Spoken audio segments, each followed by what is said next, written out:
आपण पाहत आहात बीबी महाराष्ट्र न्यूज, खबरबात महाराष्ट्राची।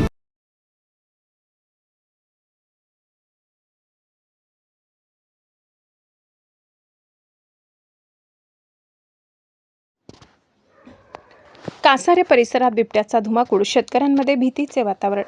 साक्री तालुक्यातील कासारे गावालगत ग्रामपंचायतीच्या पाण्याच्या टाकीजवळील खडवाडी परिसरात शेतकरी गोकुळ रूपचंद बेडसे यांच्या गायीच्या बछड्यावर बिबट्याने हल्ला केल्याची घटना घडली आहे। या घटनेमुळे परिसरातील शेतकरी व ग्रामस्थांमध्ये भीतीचे वातावरण निर्माण झाले आहे। गावालगतच बिबट्याचा वावर असल्याने नागरिक, शेतकरी तसेच पशुधनाच्या सुरक्षेचा प्रश्न निर्माण झालाय।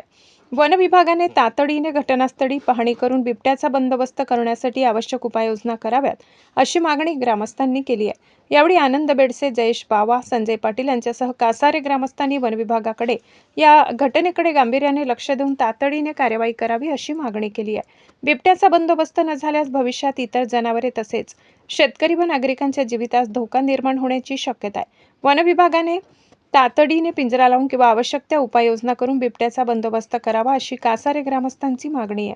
बीबी न्यूज महाराष्ट्रासाठी विभागीय संपादक कैलास भदाणे।